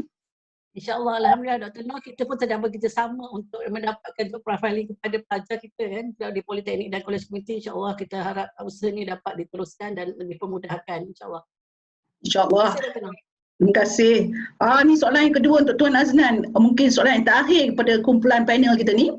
So dalam tahun ini, apakah peningkatan yang ingin dikenal pasti sebagai pemangkin kemenjadian murid di peringkat sekolah yang dianggap sebagai menyahut pembangunan minda yang inovatif dalam kalangan murid? Soalan ni, soalan pemangkin kemenjadian murid. Saya pun tak faham sangat tapi saya tahu more kepada pembangunan minda. Unmute Tuan Aznan, unmute dulu. Dia unmute dulu. Dia termute tu. Kena mute. Bukakan unmute. Ya, okey. Silakan. Yang online ni kita selalu lupa nak mute. Jadi kalau kita tengok soalan ni adalah peningkatan, lepas tu pemangkin kemenjadian murid. Definitely kalau kita nak cakap pasal peningkatan, kejayaan-kejayaan yang anak didik kita peroleh itu kita kena terus kekalkan dan kita kena beri value added atau nilai tambahan agar kecemerlangan hari ini lebih baik daripada hari semalam. Itu yang paling penting yang kita pegang that filosofi lah. Sebagai tingkah memperhebatkan dan memperkasakan Junior Health Ambassador of Perak pada tahun ini, kan, kita akan laksanakan pelbagai-bagai program pembangunan minda yang inovatif dan kreatif lah. Dan kalau kita tengok apa yang kita akan buat terhadap Junior Health Ambassador ini adalah melalui siri-siri bengkel. At the moment pun mereka sedang dilatih dalam 7 siri bengkel Junior Health Ambassador Perak secara atas talian yang telah kita mula pada Julai hingga September. Dan terima kasih kepada Dr. Nur Saidatul yang merupakan a part of facilitator dalam bengkel tersebut. Your input sangat bermanfaat kepada anak didik kami. Jadi kalau kita tengok tuan-tuan dan puan ya, apabila kita dah dedahkan mereka melalui siri bengkel ini, kita mensasarkan mereka ni akan menyertai Malaysian Sustainability Award 2021 pada Oktober nanti. Di sinilah bakat kepimpinan, pengetahuan, keterampilan dan kecemerlangan mereka dapat kita serlahkan di peringkat kebangsaan. Mereka perlu mempersembahkan projek yang dijalankan yang berteraskan kelestarian alam sekitar. Tetapi tuan-tuan, selepas kita melepasi tahap kebangsaan, dianya tak stop di situ tuan-tuan. Kita akan terus mendorong mereka untuk mencapai International Award pada Mac 2022. Saya pasti dorongan guru pembimbing yang membimbing mereka dengan kerjasama, dengan supportif daripada pengetua dan guru besar, kerjasama yang berterusan bersama-sama ibu bapa dan seluruh warga sekolah. Ini kita kata program ni memang holistik tuan-tuan. From the head sampai kepada cikgu-cikgu, sampai pada komuniti, ibu bapa, dia terlibat dan membantu JEP ini. So, saya percaya kemenjadian murid melalui program ini memang akan terselah tuan-tuan dan puan. So, itulah jawapan saya, Doktor. Terima kasih. Terima kasih Tuan Azlan. Saya rasa memang kalau nak katakan soalan-soalan ni bukan dalam masa 5 minit nak jawab sebab dia banyak proses-proses dia. Dia merupakan soalan-soalan yang banyak proses-proses yang membawakan kepada pembaikan tu tadi. Saya rasa sekolah dah banyak boleh pergi kepada elemen-elemen yang pembaharuan yang searilan dengan kita punya polisi negara, bukan sekadar di peringkat industri tapi di peringkat-peringkat kata matlamat pembangunan bangsa-bangsa bersatu. Tapi saya rasa yang menjadi pemangkin tu guru-guru yang membuatkan anak murid terlibat. So kalau tak ada guru-guru tu maka anak murid pun mungkin tak ada bersemangat. Saya rasa itulah saya rasa kenapa kita kena ada tokoh guru kebangsaan, kenapa kita ada contoh cikgu-cikgu lestari, kenapa kita ada cikgu-cikgu mentor. Dan sekarang ni saya amat kagum bahawa Jabatan Pendidikan Negeri Perak keluarkan perkataan ambassador. So saya rasa itu merupakan satu luar out of the box betul. Bukan satu benda yang kita anggap sekolah akan buat. Tapi saya rasa ini merupakan daripada pemikiran jauh tadi kerana kita nak bawa mereka daripada awal lagi sudah memainkan peranan. Ya. So that is saya kata satu cemerlang yang di luar kita punya polisi biasa, tapi saya rasa ini yang dikatakan keterampilan tadi, leadership untuk membawa satu perubahan yang betul-betul berjinak kepada pembangunan pelajar itu tadi. Ya, bukan takat pembangunan guru tapi pembangunan pelajar. Pelajar dah nampak dia punya kecemerlangan, dia punya konsep. Saya rasa saya buka soalan ya kepada mana-mana para hadirin, pada para panel. Even panel pun nak tanya soalan pun boleh ya. So saya tahu ini merupakan sesi bukan suara kenal dah, sesi untuk berkenalan dan bertanya-tanya. So saya buka kepada mana-mana, sila raise your hand ataupun angkat tangan dulu untuk saya lihat siapakah yang nak bertanya. Dan perkenalkan diri daripada sekolah mana dan cikgu ke ataupun guru besar ke, dan mungkin singkatkan soalan tu supaya kita boleh tahu soalan tu sebenarnya untuk bertanya tentang apa ya. So siapa yang ada soalan sila angkat tangan dan kami akan bukakan suruh mutekan untuk para peserta semua. Dipersilakan. Mungkin para panel mungkin ada soalan nak tanya. Sesi ni tak boleh segan-segan dah. Ada siapa nak tanya? ataupun ada di kalangan sini anak murid ataupun mereka yang telah mendengar banyak dan mungkin nak bagi pendapat ataupun cadangan, kita buka ya.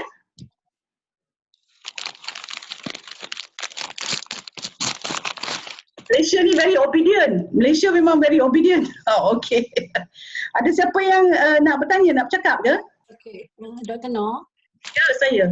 Okey, saya nak berkongsi, saya nak minta perkongsian daripada Cik Aznan daripada sekolah tadi, bagaimana sebenarnya dia telah menjalankan, kalau kami di institusi kami, kalau macam saya, bahagian saya lebih kepada orang kata theoretical lagi. Tapi bahagian JPN, Cik Aznan tadi telah menjalankan secara amali dan praktikal. Bagaimana dia memastikan bahawa semua sekolah-sekolah yang ada tu boleh orang kata participate dan menyertai tanpa orang kata macam keterpaksaan. Ada tak tips-tips yang boleh kita dapat daripada at least orang kata JPN punya orang kata pandangan, inisiatif dan sebagainya. Terima kasih. Okey, kalau kita lihat, bila kita nak laksanakan, saya setujulah apa yang dikatakan tu. Bukan senang kita nak mengorak ke depan lah, terutama dari segi kelestarian alam ni. Tetapi kita duduk sit down, the whole team dalam sektor pembangunan murid, kita sit down macam mana benda ni dapat kita laksanakan dengan berkesan. First and foremost, kita mesti ada instrumen. Okay? Apa benda yang kita nak buat? Apa benda yang kita nak mold? Daripada yang SDG tu tak dapat lari. SDG itu dia merupakan pillars lah. Dan benda ni kita kena terangkan kepada kepimpinan di sekolah. Sebab apa sahaja kejayaan di sekolah, kalau kita lihat kejayaan di sekolah tu tunjangnya adalah pengetua dan guru besar. Diorang ni mesti kena faham apa yang kita nak buat. Di peringkat sektor kita dah meeting, kemudian kita akan jumpa PGB, kan? Instrumen. Dan kita tak boleh nak laksanakan sesuatu program tanpa memberikan sesuatu kepada sekolah. Bukan nak kata sekolah semua nak something baru dia boleh buat. Tetapi is in reality, kalau kita nak benda tu berjalan, that's why we start with 25 schools. Kita buat dalam 25 sekolah, kita panggil PGB 25 sekolah ni, kita terang pada mereka apa matlamat dia. Walaupun ada award, ada itu dan sebagainya, tetapi matlamat akhir sebagaimana yang saya kata hadis tadi, sebagaimana saya kata kita ni adalah peminjam saja. Alam sekitar ni bukan milik kita. Dan definitely kita nak anak cucu kita esok menikmati alam sekitar yang hijau, terus hijau dan sebagainya. So, by doing that, pengetua, guru besar, dia faham. Kemudian kita bantu dia. Sebagai contoh, pada peringkat permulaan di negeri Perak ni, kita bagi set-set hidroponik. Set-set hidroponik ni kita hantar ke sekolah. Dan macam mana kita dapat set hidroponik ni? Here come peranan yang kita main dengan rakan sinergi. Kita ada a lot of rakan sinergi di luar itu. Yang rakan sinergi ni memang kalau kita cerita pasal kelestarian alam, they are most welcome. Dia nak tunggu siapa propose saja, kan? Tak ada satu, kalau kita ambil ada government body atau non-government body, nak tengok bumi kita ni teruk ataupun pupus. They welcome. In fact, they will help. Whatever they can help. Kalau dari segi agensi kerajaan, kita dapat sumbangan pokok daripada perhutanan, daripada NB Incorporated, they willing to help. You ada program, they are willing to help. Dengan cara itu, tuan-tuan puan, sikit sebanyak kan, 25 sekolah ni dia rasa confident apa yang kita nak buat. Dan dalam masa yang sama juga, kita hantar tim kita di peringkat jabatan, every pegawai di sektor pembangunan murid, dia ada sekolah dia untuk dia tengok bagi khidmat bantu. So we mean business ni. So diorang pun turun, pemantauan diorang buat. Dan alhamdulillah, 25 sekolah ni bila dapat award itu, lagi meyakinkan banyak sekolah. Dan impak hari ni kita tengok kan, kadang-kadang kita tak start pun program tanam pokok ni di asrama. Tetapi kalau sekolah yang kita buat healthy garden tu, dia ada asrama. Wujudlah satu program, satu asrama, satu penghuni asrama, satu pokok. Jadi bayangkan, kalau dalam asrama tu ada 100 pelajar, dah ada 100 pot pokok yang ditanam. Jadi these are all multiple impact yang kita nampak, efek yang kita nampak daripada kita buat secara terancang lah. Everything need to be well planned lah. Itu je dia kunci. Terima kasih. Okey, sama-sama. Terima kasih. Ada siapa lagi nak buka soalan ni? Ada banyak soalan sebenarnya, tapi kita mungkin tahu bahawa soalan-soalan ini ada melibatkan polisi, ada melibatkan tentang sistem pendidikan dan seterusnya. Saya nak tanya satu soalan je pada Puan Nurizan ya. Puan Nurizan, kita tahu bahawa tokoh guru negara, tokoh guru kebangsaan ini merupakan sinambungan kepada peranan guru secara menyeluruh sepanjang negara. Apakah lagi gelaran-gelaran yang kita boleh gelar sebagai tokoh guru ni? Selain daripada tokoh guru kebangsaan, mungkin tokoh guru kelestarian, tokoh guru kepimpinan dalam bidang 17 SDGs ni tadi, mungkin kita boleh keluarkan banyak lagi tokoh guru. Because kita nakkan kepimpinan tu yang lebih bawa kepada penjiwaan tadi. Apa pandangan Puan Nurizan?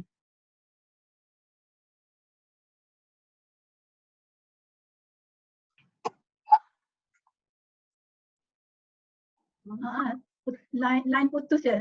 Suara putus-putus je. Apa dengan soalan tadi? Putus. Okey. Soalan saya sebagai tokoh guru kebangsaan 2021, itu merupakan salah satu gelaran yang membawa kepada kepimpinan sebagai seorang guru. Tapi sekarang bila kita cerita pasal kelestarian, ada banyak lagi tokoh-tokoh yang telah terbit hasil daripada mereka punya pelibatan untuk memastikan anak murid, guru-guru kurikulum ya berkait rapat dan bersenambungan dengan apa yang nak dihala tujukan daripada peringkat sekolah, peringkat universiti dan peringkat pengajian tinggi. So apa pandangan Puan Nurizan supaya banyak lagi gelaran-gelaran tokoh guru ni tadi untuk dihasilkan supaya state juga, kementerian ataupun Jabatan Pendidikan Negeri, setiap negeri ada dia punya tokoh guru di masing-masing. Okay, ya Dr. Noh, yang saya faham, anugerah tokoh guru, peringkat daerah, peringkat negeri, peringkat kebangsaan, semuanya diberikan apabila seseorang guru itu bersara, telah bersara. Yang saya faham itu jelah anugerah yang diberikan. Tapi kalau macam semasa dalam perkhidmatan tu mereka ada macam-macam anugerah ya. Anugerah macam dia bagi pada guru cemerlang, ikon guru kan. Dan kalau dari segi kelestarian itu saya tak pernah pula dulu nampak ya untuk individu yang diberikan, cuma mereka bagi pada sekolah. Ya, sekolah yang menjalankan program hijau tadi ya, sekolah hijau, sekolah lestari macam tu. Saya pernah dah lama bersara kan, tapi kalau waktu saya dulu tu cumanya ya ada sekali tu tahun 2014 sekolah saya SMK Jalan 4 disalonkan untuk sekolah penyelenggaraan tandas bersih. Ya 2014 dan kami memang buat sediakanlah tandas kami di sekolah tu macam jadi 5 bintang tu lah, dalam slide tu memang ada tadi nak tunjuk next time lah. Okey, tandas tu macam cantik lah dan kami bertanding 2014 alhamdulillah dapat nombor 1 di Selangor. Ada gambar tadi tu yang saya terima anugerah di atas stage kan. Next time lah share. Jadi yang macam tu lah yang kami masuk bertanding anugerah sekolah tandas bersih ya. Macam tu. Banyak lagi anugerah-anugerah yang boleh diberi berdasarkan kepada kriteria-kriteria yang berbeza kan. Sebab kita tahu itu merupakan kriteria kelestarian yang menuju kepada satu pembaikan dalam sistem dan gaya hidup lah. So saya tahu semua orang memang agaknya rasa lapar ni. Makanan kita dah siap. Okey, daripada sesi kita kan. So saya nak tanya Tuan Aznan sebagai meraju kepada negeri Perak ni dan juga kepada Malaysia seluruhnya, kepada meneraju negeri-negeri yang lain juga dan juga mempunyai satu simbolik kepada kelestarian antarabangsa. Sekiranya ada orang yang nak bertanya tentang bagaimana Perak boleh menjalankan sesuatu projek yang baik ini, adakah kerana Sultan telah pun memberi arahan dan juga telah pun meminta supaya rakyat pergi kepada persekitaran sebagai satu sumber penting untuk dipelihara, ataupun ini memang datang daripada kita punya sifat supaya ekosistem kita tu telah pun menjalankan sesuatu yang kehendak yang baik untuk dipertengahkan. So adakah arahan tu datangnya daripada atas ataupun memang sudah ada elemen-elemen yang nak dijalankan? Untuk makluman tak ada arahan mana-mana. Macam saya nyatakan tadilah, kalau kita tengok KPM sendiri pun, macam yang saya dalam ucapan saya mengatakan bahawa pendidikan alam sekitar memang penting kerana dia membentuk masyarakat yang prihatin terhadap isu alam sekitar. Kenapa tuanku buat titah? Kerana didapati bahawa hari ini keadaan hari ini, persekitaran hari ini, kadang-kadang bukan semua masyarakat yang prihatin dengan kelestarian alam ni. Berapa banyak orang yang kita dapati bahawa tanam pokok hari ini. Tebang pokok banyak, tapi tanam pokok sedikit. Jadi titah tuanku tu, dia menjadi satu pembakar semangat daripada program yang kita nak buat. Dan kita juga bersyukur kerana kerajaan negeri kita, kalau untuk makluman tuan-tuan dan perempuan, kalau perempuan datang ke negeri Perak ni, sekarang ni MC tak boleh lah kalau perempuan boleh melintas negeri kan, kalau daripada negeri lain. Kita tengok billboard ada terdapat billboard gambar Yang Amat Berhormat Menteri Besar, ada tuan teratur. Dan sebagai pendidik kita kena menyahut benda ni tuan-tuan, kerana bendanya memang dah ada, hasrat tu memang dah ada dalam hasrat KPM. Cuma kita membugarkannya balik, kita melaksanakan program-program ini balik tuan-tuan. Saya teringat tuan-tuan kalau kita ambil satu contoh kecil lah tentang nak jaga alam sekitar. Zaman saya bersekolah dulu tuan-tuan, membersihkan kawasan sekolah. Every morning, kita pagi ke sekolah, kan? Kita diminta secara sukarela. Budak-budak kalau dia datang ke sekolah, saya dulu datang ke sekolah, kita pergi ke padang-padang, kita kutip sampah. Tanpa merasa kotor, tanpa merasa jijik, kerana kita sayangkan persekitaran sekolah dan kita nak persekitaran sekolah kita bersih. Tetapi hari ini, environment tu dah tak ada tuan-tuan. Kan? Kenapa dia tak ada? Banyak faktor lah tuan-tuan. Bukan pelajar-pelajar ini, tapi tanggapan-tanggapan, kalau pelajar kutip sampah, sampah tu kotor. Mungkin ada di kalangan ibu bapa pun beranggapan bahawa ini bukan kerja anak saya, ini kerja tukang kebun. Tetapi tuan-tuan, hasrat dulu kenapa kita ada kutip sampah. Dia banyak, dia secara holistik tuan-tuan. Satu, pelajar-pelajar ni pagi-pagi dia berinteraksi. Dia disiplin, dia membersihkan kawasan sekolah. Dan dia juga ada healthy elemen. Seperti menjaga kesihatan mereka. Exercise, a form of exercise angkat sampah tuan-tuan. Jadi menjawab soalan itu tidak ada perasaan atau gesaan daripada mana. Ianya menjadi tanggungjawab kita sebagai pendidik untuk tidak, macam saya kata tadi, bumi ini terus lestari tuan-tuan. Dan ianya mestilah bermula melalui sistem persekolahan kita, sistem pendidikan kita. Okey, terima kasih. Tuan Snan telah mengambil memori saya. Saya daripada sekolah Raja Perempuan Ipoh amat terkenal dengan kutip sampah. So, saya daripada tahun 1963 masuk sekolah dan terus pergi masuk SPM tahun 1975. Kami tiap hari kutip sampah dan kami rasa itu satu kewajipan yang amat baik. Ya, so tak ada rasa hinanya kutip sampah sebab itu kawasan kita. Dan kita masa time tu tak ada hall. Ada hall untuk nak assembly dia terpanggil kan. So, kita sebagai student, kita tak digalakkan meludah kerana di situ tempat kita nak duduk. Longkang kita bersih, di situlah tempat kita nak makan, nak bersedia, nak apa. Sebab tak ada bangku dekat kawasan situ. So, kita memang dah diberi minda yang baik.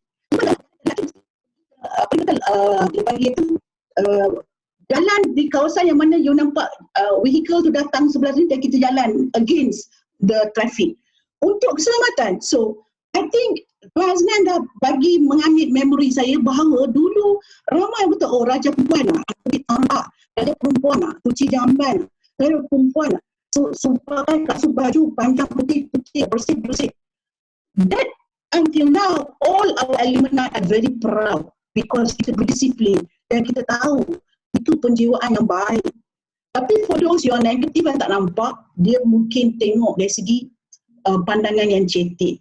Segi itu saya rasa kita dah tahu benchmark untuk kita punya student kalau keluar daripada sekolah, dia tahu nak berdiri, tak tahu nak berdosan, tak tahu apa itu kotoran, especially dah dalam COVID, banyak elemen digugat oleh Islam, maksudnya itu dia tahu bahawa sekolah tidak menyediakan elemen baik untuk anak murid tu faham tentang elemen berdikari tadilah, disiplin. So, terima kasih kepada semua panel-panel. Saya tahu semua orang memang amat saya syukurlah kepada ramai orang yang nak masuk lagi ya. Saya tak boleh nak bawa masuk semua, takut jam lagi sekali lagi. So saya nak nak ucap terima kasih. Saya nak bagi tahu nak tanya Puan Datin Senadia. Ada apa-apa yang nak diucap sebab dia sebagai koordinator telah bertumpul rumus. Saya mengucapkan ribuan terima kasih kepada beliau kerana tak ada beliau Sasnet ni tak boleh jalan program ni sebab dia memanglah akan orang kata membuatkan sesuatu dengan betul gigih ya. So syukur alhamdulillah. Tin, ada apa yang nak ditambah? Apa yang tak cukup? Asam garamnya. It's always a teamwork. There's always a teamwork. Kalau tak ada Tuan Haji Aznan, tak ada Rohaniah pun tak ada jadi juga ni. Okey, pertama saya ucapkan banyak-banyak terima kasih kepada Kementerian Pendidikan Malaysia ya. Saya kena maklumkan sebab tanpa kerjasama Kementerian Malaysia, warga sekolah-sekolah ni yang ramai ni tak dapat bersama kita untuk katakan adakan kursus latihan dalam khidmatan yang amat bermakna bagi mereka. Dan Sasnet telah berkolaborasi, bekerjasama menjayakan program kursus itu. Itu yang penting Itu juga ada amanat kepada pengarah yang berusaha Tuan Haji Azhar bin Ahmad, bahagian pengarah, bahagian profesionalisme, guru Kementerian Pendidikan Malaysia. Dan juga saya tak lupa mengucapkan terima kasih juga ya kepada Yang Berbahagia Datin Sri Nur Zamani, Ketua Pengarah KPM, kerana dengan izinnya juga, dengan sokongan juga telah pun memberi laluan ke DPG untuk berikan ucapan peresmian bagi majlis webinar kelestarian kebangsaan 21. Dan satu lagi tak lupa juga kepada bos Tuan Haji Aznan ni, iaitu Dr. Muhammad Suhaimi Muhammad Ali, walau bagaimanapun telah ada tugas yang tak dapat dielakkan mewakilkan pada orang harapan atau hero JPN kita ya, hero terkini JPN Perak iaitu Tuan Haji Aznan, dan juga kepada panel, kepada partisipan.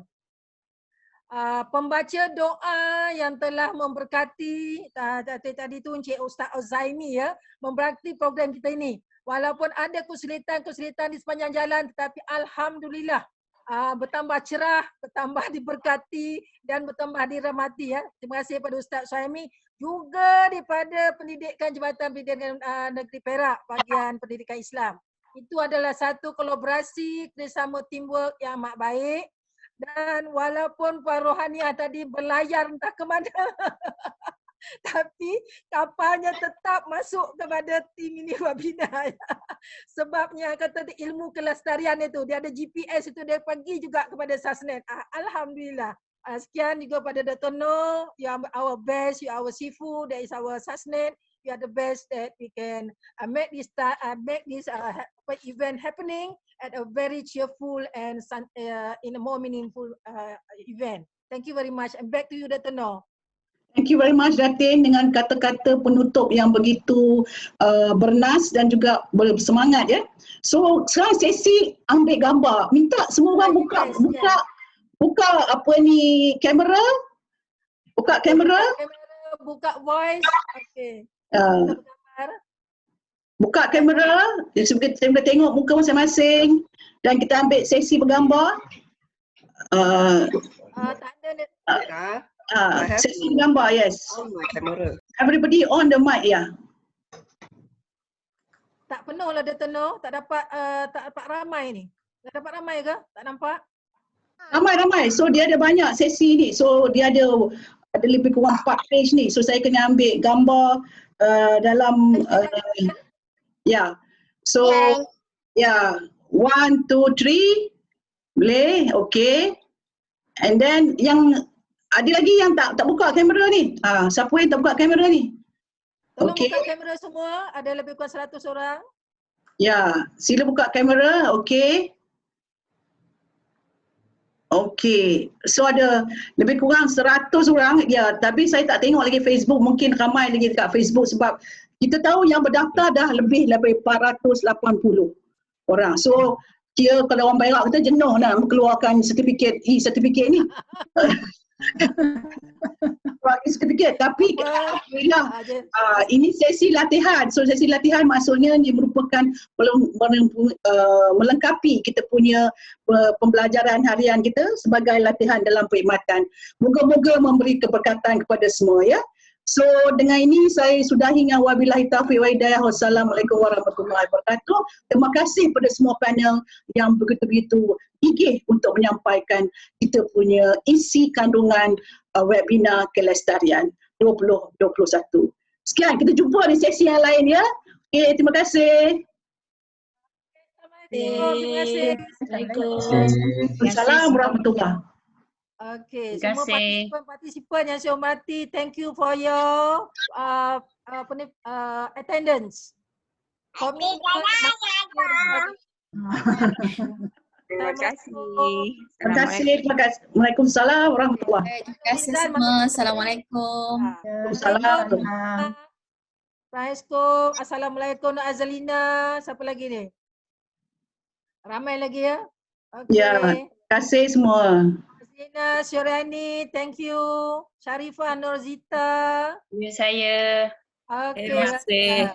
Assalamualaikum. Waalaikumsalam. Terima kasih semua. Assalamualaikum. Terima kasih. Thank you for your commitment, for your attendance. Thank you. Ya, Aisyah binti Muhammad, thank you.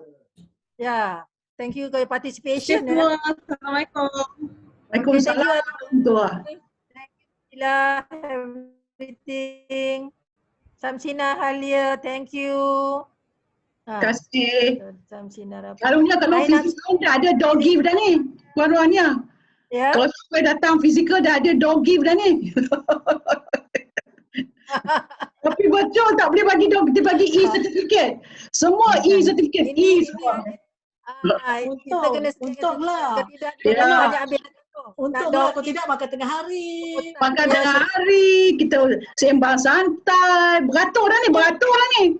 Kalau fizikal dah beratur dah. Dah beratur.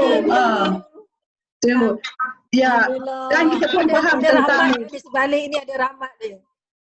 Ya, Datin, saya rasa yang mana kita hang tadi sebab video yang panjang tu tadi dia dah lagging lama.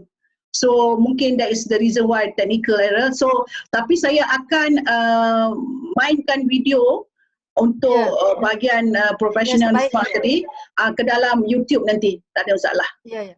Tapi bila kita main lama tadi tu dia akan bagi buffing itu yang menimbulkan so next time kita learn our experience. Kalau nak main video should be less than 10 minutes dalam Zoom. Less than 10 minutes. 5 minit 10 minutes. Kalau dah more than 15 minit tu dia akan drag the line. Itu yang Puan Rohania tak reti nak masuk mana, tak boleh masuk tadi. Dia jadi host dia terkeluar pula. Itulah, saya rasa saya dah Kunci, pintunya kunci. Saya rasa saya dah awal masuk tiba-tiba dah penuh. Mana panel tu? Ya, that's why kalau ini Saslet akan menyediakan lagi ruang yang lagi baik lah. InsyaAllah pada tahun depan. Teknologi, sekiranya kita perlu fiber optik. Ya, insyaAllah. Jangan lupa nak tengok kalau ada Mega Vision dengan Mission. Dengan Perak tu jangan lupa jemput ya. Saya nak sambung join. Ya, dia. Definitely. Kita kan selalu kan Tokoh Guru Nurizan jangan serik ya. Tokoh Guru jangan serik. Dr. Nur, Tokoh Guru telah dapatkan lebih kurang 5 sekolah atau 6 sekolah untuk dalam World Clean Up Day bersama kita tahun ini. 6 join. 6.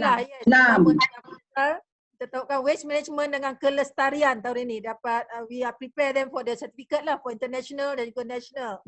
Oh, terima kasih banyak. Itu banyak lagi program. Kita Sasnet ni banyak program. So tadi trash, cash to trash, semua ni banyak program. So hanya dia apa dia kata sama ada ready untuk participate dalam all this event. Dan kalau sekolah tu mungkin kena minta kebenaran. Kalau institusi pengajian tinggi mudah sebab ini part of dia orang punya curriculum, pelibatan. So cash to trash tu Puan Rania merupakan program yang this month 1st August akan start sampai World Cleanup Day on the 18th of September. One is an app. Ya. Boleh nanti bagi surat so kita panjangkan lah macam biasa kita panjangkan ke poli sebab saya tak boleh nak paksa poli nanti insyaAllah kita panjangkan poli dan polis mesti ada yang ada tu. Yes. So itu biasalah nanti kita panjangkan. So that one is part of it. Yes. Part of kelestarian yang ada apps. Itu pun sinambungan dengan banyak-banyak industri untuk buatkan the apps trash, collect trash, report and win an award. Okay. Bolehlah kita punya BT itu kan ada dalam BT kita. Trash BT. Jadi at least dia dah dapat satu dah yang tu. Yes. Jadi maksudnya dia dah dapat satu. So Dia untuk dah next tu boleh dia participate je dia dah dapat dah.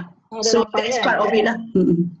Mudah-mudahan kita menjadi contoh kepada negara-negara lain dan jangan lupa e-book ni semua ibu saya semua bagi mohon untuk lead ya. E-book bagi stage, bagi kelestarian.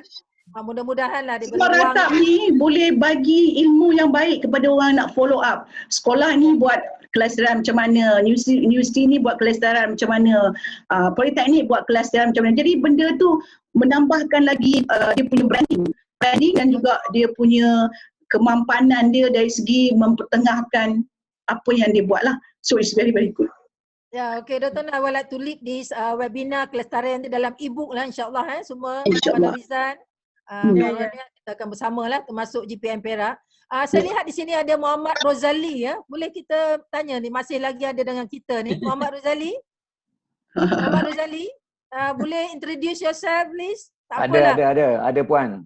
Dekat mana ni ya? Boleh tahu daripada PPD Bagan Datuk. Ulang-ulang balik tak dengar? Daripada PPD Bagan Datuk. Bagan Datuk.